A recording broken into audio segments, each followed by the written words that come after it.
Well, welcome back into the Mid-Norfolk cottage garden, and we've still got quite a bit of colour to show you even though we're now into the middle of October. And one of the best things flowering currently is these banks of nerines, which are just really at their absolute best.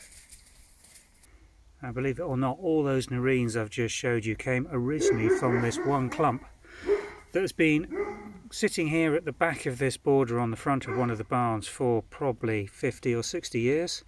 And you can see here it's pretty overshadowed. There's very little flower actually coming from these original bulbs, which are almost on the surface.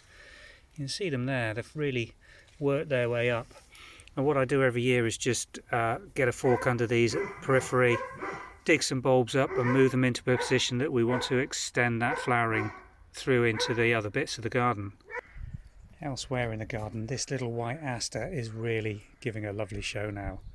This one's so easy to grow. If anything, it spreads rather too vigorously. I'm constantly having to pull it back.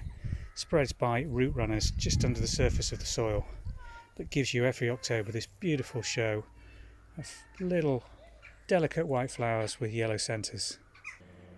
We've extended it and extended it all around this garden, so at this time of year we've got little areas that just pop with this beautiful white colour when most of the other herbaceous is just about over. Those Japanese anemones, for instance, really, even though we've been deadheading them regularly, have finished their flowering season now for the year. Here again we've repeated the planting with the aster. There's 3 or 4 clumps in this border. There's also Egyptian iris, which is the uprights, which have finished flowering now. They're ready for dividing. But at this time of year it's the aster that's giving most of the colour and distance impact in this border. The little rose at the back with all the hips, that's Kiff's Gate improved. And what a beautiful display of bright orange hips that will hold right the way through the winter months. The view down the long border on the back of the garden is starting to have some colour in it again, with the white aster in the foreground and the yellow autumn daisies that are running through this border. Quite often we almost think these aren't going to do anything. They get very droughted in this border. It's extremely dry. The actual soil's not particularly deep, and for about 5 years there was a heavy overplanting of poplars which have now been removed to allow both the light and the water into this border.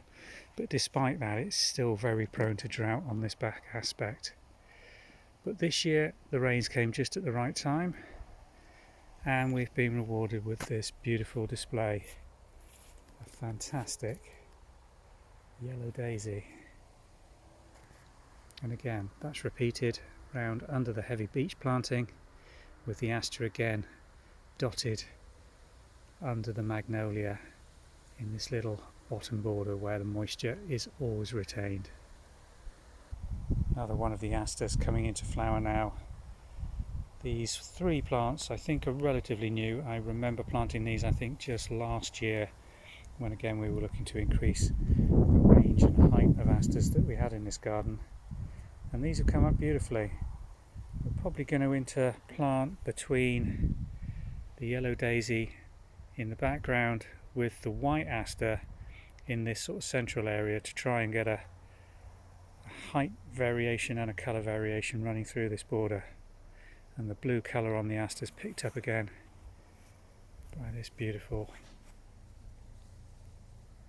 plant flowering here. That's doing very well. The vegetable garden is starting to look very autumnal as well.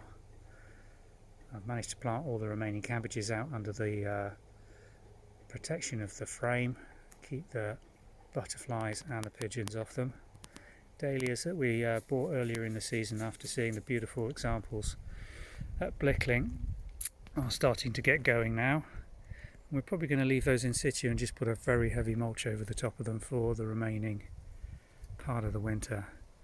The tall red one's been in there for about 3 years now, that's Bishop of Llandaff.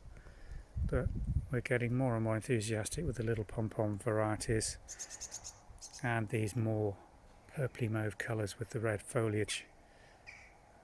Give it a little extra something. We've still got the very last maturing eating apples to harvest over the next couple of days.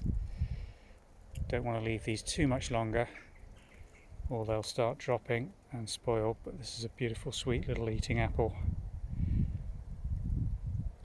And it's quite late to mature. We're now into the middle of October and it's still sitting on the tree very happily.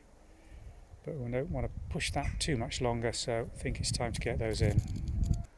Same with these Bramley seedlings, really maturing up nicely now. And again, always push my luck with these by leaving them into middle of October so that we get the maximum amount of sugar and ripeness on the skin, because we like eating these as whole apples and baked apples with skin on, so we're not looking to store them as green acidic Bramleys. I want these to get nice and waxy in the cold store between now and about keep up until February or March.